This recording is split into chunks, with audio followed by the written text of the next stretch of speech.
کہ جن جنگوں کا حوالہ دیا حضور نے، پیشن گوئی کی ہے، اس کا نقطہ آغاز تھا خلیج کی جنگ، لیکن اس میں جو جنگ اب ہونے والی وہ الملحمۃ العظمی، آخری نتیجہ، ڈراپ سین، وہ یہ ہوگا کہ اللہ کے دین کا بول بالا ہوگا اور پوری دنیا پر محمد کے لائے ہوئے دین صلی اللہ علیہ وسلم کی حکومت قائم ہوگی۔ اللہ تعالیٰ کر سکتا ہے، کوئی مشکل نہیں، وہ اعلیٰ کل شیء قدیر، اسے ہر شے کی قدرت حاصل ہے۔ لیکن اصل بات جو ہے میں آپ کو بتانا چاہتا ہوں، یہ ہے سائیڈ ایشو، اصل ایشو ہے فلسطین کا جو شروع ہونے والا ہے، بھٹی دہکے گی وہاں۔ ظاہر بات ہے کہ اگر کوئی بہت بڑا اقدام ہو جاتا ہے فلسطینیوں کے خلاف، اور اگر واقعتاً مسجد اقصیٰ اور قبۃ الصخرہ گرا دیے جاتے ہیں تو طوفان اٹھے گا عالم عرب، یہ حسنی مبارک ہو یا شاہ خالد ہو یا کوئی اور ہو، یہ نہیں روک سکتے اس طوفان، نوجوان خون اٹھے گا، غیرت اور جو بھی حمیت ہے۔ مسلمان ان پڑھ سے ان پڑھ اور بالکل بے دین، وہ بھی مسجد کی حرمت پر کٹ مرنے کو تیار ہو جاتا ہے۔ مسجد تو بنا دی شب بھر میں ایمان کی حرارت والوں نے، من اپنا پرانا پاپی ہے، برسوں میں نماز ہی بنا سکتا، وہ چاہے کانپور کی مسجد سی مسلمانوں نے جانے دی، چاہے وہ شہید گنج کی مسجد سی مسلمانوں نے جانے دی، چاہے نماز نہ پڑھتے ہو، لیکن یہ جو حرمت اور یہ جو حمیت، یہ غیرت ہے، اس سے جو طوفان اٹھے گا یہ ہوگا اس ملحمۃ العظمی، اس کی طرف پیش رفت ہوگی۔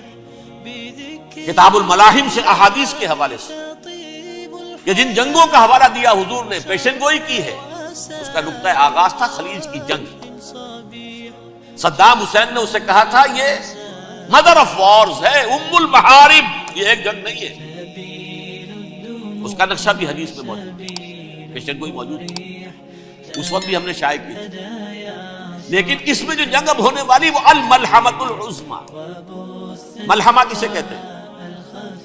لحم گوشت کو کہتے ہیں، اور قصائی کی دکان کو عربی میں ملحم کہتے ہیں، جہاں گوشت کے ٹکڑے کیے جاتے ہیں۔ آج کل مشینوں سے ہوتے ہیں، اب جو ہے وہ ہاتھ سے چھریوں سے نہیں ہوتے، لیکن ٹکڑے ہو رہے ہوتے ہیں، جسموں کے چیتھڑے اڑ رہے ہوتے ہیں، ملحمہ۔ اس میں سے جو ابو داؤد میں روایت آئی ہے اس میں الملحمۃ العظمی، عظمی مؤنث ہے اعظم کا، آپ کہتے ہیں جنگ عظیم اول، جنگ عظیم دوم، عظیم کا باپ ہو گیا اعظم، سب سے بڑا، اور اس کا مؤنث ہے سب سے بڑی، عظمی، الملحمۃ العظمی، سب سے بڑی لڑائی۔ میرے نزدیک یہ وار کے معنی میں نہیں، بیٹل کے معنی میں۔ انگریزی میں یہ دو لفظ علیحدہ ہے، وار، بیٹل۔ وار سالوں کو محیط ہوتی ہے، بیٹل کسی ایک خاص جگہ پر جو لڑائی ہوتی ہے۔ حضور کے اور قریش کے درمیان 6 سالہ وار تھی، جنگ تھی، لیکن بیٹلز، بیٹل آف احد، بیٹل آف بدر، یہ بیٹلز تھی، لڑائیاں تھی۔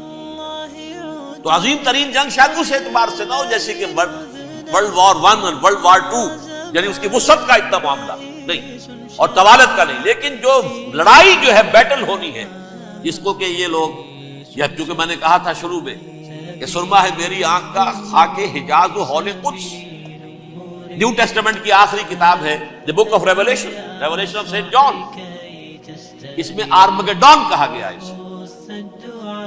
ہر مجدون، یہ عبرانی لفظ ہے، ہر کہتے ہیں اونچی جگہ، سطح مرتفع، مجدون میگیڈو، میگیڈو ایک وادی ہے، مرتفع، وادی مرتفع، یہ ہے واقع لبنان، اسرائیل اور شام کے درمیان جو ٹکڑا، جو ٹرائنگل بنتی ہے، یہ ہے، یہاں پر بڑی جنگ لڑی جائے گی، اور یہ جنگ صلیب ہوگی، جو کہا ہے بش نے، یہ جنگ صلیب۔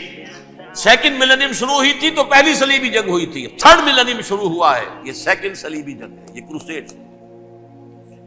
اور میں اس مرتبہ امریکہ گیا تھا تو پہلی مرتبہ مجھے وہاں ایک رسالہ ملا ٹرمپٹ نام کا، یہ امریکہ کے جو بہت ایکسٹریمسٹ قسم کے پروٹیسٹنٹس، یہ ان کا رسالہ، اور ان کے بارے میں اب کہا جا رہا ہے وہ کرسچین زائنسٹ ہیں۔ آپ شاید پہلی مرتبہ یہ لفظ سن رہے ہو، زائنسٹ تو ہم سمجھتے ہیں یہودیوں کو، کرسچین زائنسٹ وہ ہیں جو ہیں تو عیسائی پروٹیسٹنٹس ہیں، لیکن اسرائیل کے وہ حمایتی یہودیوں سے بڑھ کر ہیں، یہ میری کسی پہلی تقریر میں شاید بہت سے حضرات کو یاد آ جائے، میں نے کہا تھا 4 سال پہلے ہمارا تنظیم اسلامی کا ایک کنونشن ہوا تھا ہوسٹن میں، امریکہ کا جنوبی علاقے کا شہر ہے۔ ایک سیشن اس میں ہم نے رکھا تھا انٹرفیتھ، ایک عیسائی کو بلایا تھا، ایک یہودی بہت بڑا وہاں کا عالم ہے اس کو بلایا تھا۔ اس یہودی عالم نے ڈاکٹر وشوگراٹ، جو وہاں کی یونیورسٹی میں پروفیسر ایمیریٹس ہے، اس نے کہا تھا کہ یہ اسرائیل کی تو سپورٹ کر رہے ہیں عیسائی، ہم تو نہیں کر رہے۔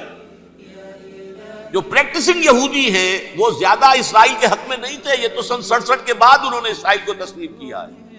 وہ تو منتظر تھے کہ ہمارا مسیحا آئے گا تو اس کی قیادت میں جنگ کریں گے، جیسے شیعہ منتظر تھے کہ مہدی موعود آئیں گے تو پھر ہم کچھ کریں گے۔ وہ امام خمینی نے کہا بھائی جب وہ آئیں گے آ جائیں گے، لیکن ہم کچھ راستہ زائنسٹ نے آگے بڑھ کر ریاست قائم کر لی، اور جب یروشلم پر بھی پورا قبضہ کر لیا تب جو ہے در حقیقت مذہبی یہودی جو ہے پھر انہوں نے اپنایا ہے، اون کیا ہے، اور نئے سیٹلمنٹس جو بھی بنے ہیں وہاں پر اسرائیل میں، اس میں اکثر و بیشتر مذہبی یہودی آیا، اور بروکلن کے علاقے سے سب سے بڑھ کر آئے ہیں، جو امریکہ میں نیو یارک کا ایک جنوبی علاقہ ہے، بہت بڑا یہودیوں کا بہت بڑا گڑھ ہے۔ نیو یارک کو جیو یارک بھی کہا جاتا ہے، وہ تو اصل میں مرکز جو ہے وہ تو یہودیوں کا ہے۔ اس حوالے سے وہاں پر جو کرسچن زائنسٹ کہلاتے ہیں وہ اسرائیل کے یہودیوں سے بھی بڑھ کر کہیں سپورٹ کرتے ہیں۔ بہرحال اس دوسری صلیبی جنگ کا معاملہ جو میں کہہ رہا تھا، ٹرمپٹ نامی رسالہ، اس کا ایک مضمون ہے دی لاسٹ کروسیڈ۔ اب یہ آخری کروسیڈ ہے جو شروع ہونے والا ہے۔ میں تو حیران ہوں کس قدر کھل کے وہ باتیں کرتے ہیں۔ رومن کیتھولکس کو وہ کہتے ہیں کہ یہ شیطان ہے، یہ پوپ شیطان ہے، یہ یورپ کو اس نے جمع کیا ہے کرسچینٹی کی بنیاد پر، اور اس میں زیادہ تر کیتھولکس ہیں۔ آپ کو معلوم ہے برطانیہ بڑی مشکل سے شامل ہوا ان کے ساتھ، اس لیے کہ وہ پروٹیسٹنٹ کا سردار تھا، ابھی پوری طرح نہیں ہے۔ یورپ جو ہے وہ رومن امپائر دوبارہ یہ کھڑی کر رہا ہے، اور در حقیقت یہ جو ہے یہودیوں سے بھی چھیننا چاہتے ہیں اسرائیل کو اور فلسطین کو، اور مسلمانوں سے بھی، اور یہ وہی کروسیڈ جو تھے اربن ثانی کے، اس کی تیاری کر رہے ہیں تاکہ وہاں پر عیسائی حکومت قائم ہو جائے، کیتھولکس کی، پوپ کی حکومت قائم ہو جائے، جیسے ایسٹ تیمور میں کر دی۔ ایسٹ تیمور میں کون سی حکومت بنی ہے؟ رومن کیتھولک اسرائیل میں بنے، تاکہ یہ سارے مقامات مقدسہ جہاں اسرائیل پیدا ہوئے، بیت حضرت مسیح پیدا ہوئے، بیت لحم کہاں ہے؟ وہی ہے کہ نہیں؟ جہاں سے ریزریکشن ہوا ان کے خیال میں وہ کہاں ہے؟ وہیں پر ہے کہ نہیں؟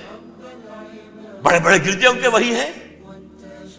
اس اعتبار سے ان کا کہنا یہ ہے یہ لاسٹ کروسیڈ کی تیاری ہو رہی ہے، یہ کیفور، اور ان کا کہنا یہ ہے کہ یہ پوری طاقت نیٹو کی جو ہے، یہ پہلے جرمنی سے لائی گئی بوسنیا، انہوں نے خود وہاں جنگ کروائی، انہوں نے خود وہاں پر ایتھنک کلینسنگ کروائی، پھر خود مصالحت کے لیے آ گئے، پھر کوسوو میں انہوں نے خود آگ بھڑکائی۔ یہ میں نہیں کہہ رہا، یہ وہ ٹرمپٹ رسالہ امریکہ سے چھپنے والا پروٹیسٹنٹس کا رسالہ ہے جو یہ کہہ رہا ہے۔ پھر انہوں نے کوسوو کے اندر کروایا، اور پھر وہ وہاں پر پیس فورس کی حیثیت سے آ گئے۔ اب وہ میسیڈونیا میں کروا رہے ہیں اور وہاں داخل ہو گئے ہیں۔ اگلا قدم ان کا سائپرس ہوگا، سائپرس میں ترکوں کو اور وہ گریکس کو لڑائیں گے اور وہاں آ جائیں گے، وہاں سے ایک چھلانگ لگائیں گے اور یہ فلسطین میں پہنچیں گے، اور یہ وہاں پر ایک رومن امپائر، اپنی پرانی رومن امپائر کی طرح کی رومن کیتھولک ریاست قائم کرنا چاہتے ہیں۔ تو وہاں امریکہ کے عیسائیوں میں بھی کوئی ایک طبقہ نہیں، کیتھولکس بھی ہے، کیتھولکس زیادہ نہیں ہے ہمدرد، لیکن اب تابع ہو چکے ہیں۔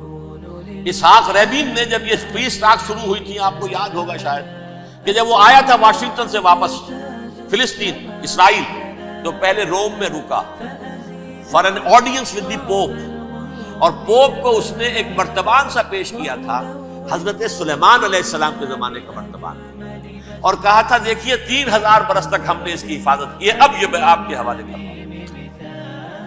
اس کے بعد سے پوپ جو ہے بالکل رام ہو گیا، اور وہ عیسائیوں کے ساتھ اور یہودیوں کے ساتھ ان کا پورا معاہدہ۔ اب پورا عیسائی ورلڈ جو ہے بعثت مجموعی یہودیوں کے شکنجے میں، البتہ ان کے اندر بھی جھگڑے ہیں، جو وہاں پر وائٹ کرسچن ملیشیاز ہیں وہ ایکسٹریمسٹ ہیں کیتھولکس، ان کے نزدیک دشمن نمبر 1 یہودی، دشمن نمبر 2 مسلمان، دشمن نمبر 3 جو یورپ میں کالے ہیں، ایفرو امریکن، چاہے وہ عیسائی ہو گئے کوئی بھی ہو، یہ 3 دشمن ہیں جن سے انہوں نے کلینز کرنا ہے، صاف کرنا ہے ان کے خیال کے مطابق امریکہ کی سوسائٹی۔ اولاً یہود، پھر مسلمان، اور پھر یہ جو کالے. لیکن دوسری طرف پروٹیسٹنٹس کے اندر ایکسٹریمسٹ وہ ہیں جنہیں کہا جا رہا ہے یہ کرسچین زائنسٹ ہے، یہ اسرائیل سے بڑھ کر سپورٹرز. بہرحال یہ اب جنگ ہوگی، اس کا نتیجہ کیا نکلے گا یہ تو اللہ ہی جانتا ہے. اب میں آخری بات کی طرف آ رہا ہوں. آخری نتیجہ تو جو بھی کچھ اپس اینڈ ڈاؤنز آئیں گے تلک الایام نداولھا بین الناس. آخری نتیجہ ڈراپ سین وہ یہ ہوگا کہ اللہ کے دین کا بول بالا ہوگا اور پوری دنیا پر محمد کے لائے ہوئے دین صلی اللہ علیہ وسلم وہ گویا قیامت کی تمہید ہوگی. اس کے بعد بس قیامت آئے گی، کیونکہ مقصد کائنات، تخلیق کائنات پورا ہو جائے. پوری مخلوقات کے اندر مقصد تخلیق، کلائمیکس آف کریشن محمد الرسول اللہ صلی اللہ علیہ وسلم. دین کی تکمیل محمد الرسول اللہ. اور اس خلافت عرضی کے لیے جو حضرت آدم کو خلافت دی گئی تھی، جب اس میں وہ خلافت پوری دنیا پر قائم ہو جائے گی اس کا مقصد پورا ہو جائے گا. And that will be the beginning of the end. اس کے بعد قیامت. آخری نتیجہ تو یہ نکلنا ہے.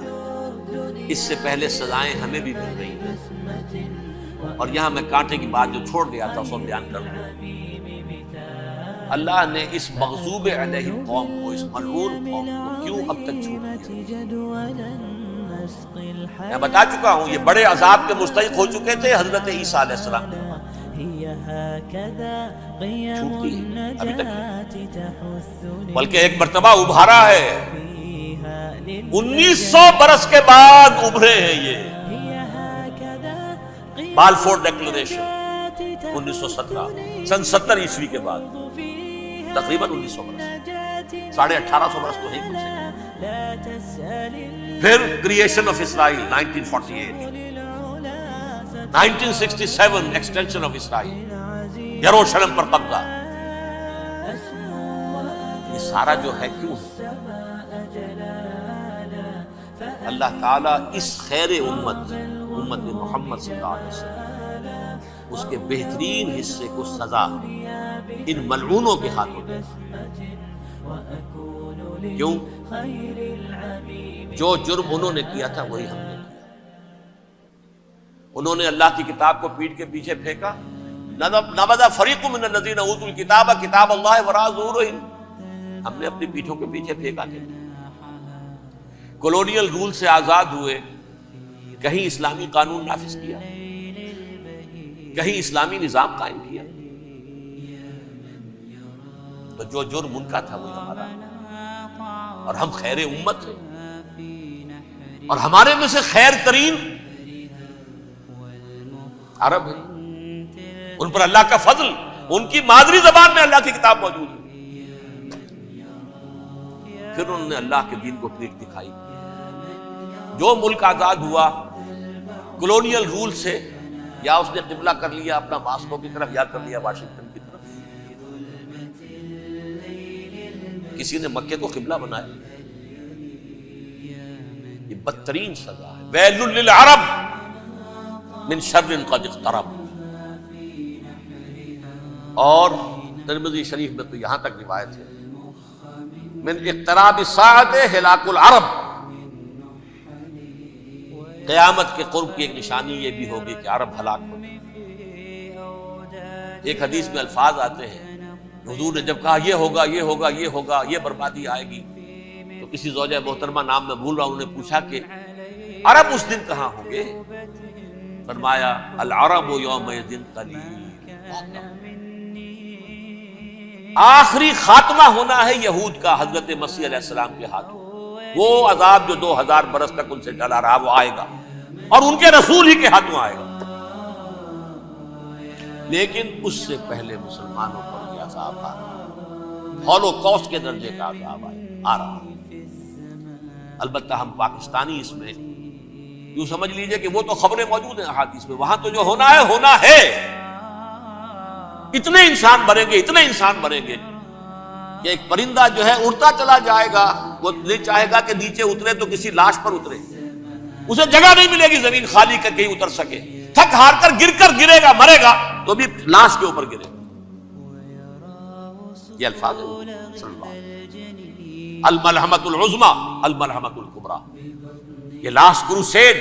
ٹرمپٹ اخبار نے، میں اس کا فوٹو اسٹیٹ بھی کبھی آپ کو دکھا دوں، ویسے میرے ساتھ ہے وہ رسالہ ٹرمپٹ، دی لاسٹ کروسیڈ، اس کی تیاری ہو رہی، وہ الملحمۃ العظمی اور ملحمۃ الکبریٰ جو ہے وہ آنے والی ہے۔ ابن ماجہ میں کبریٰ کہا ہے، اکبر کا مؤنث کبریٰ، ملحمہ کبریٰ سب سے بڑی جنگ اور ملحمہ عظمی سب سے عظیم جنگ، یہ ہوگی اور بہت جلد۔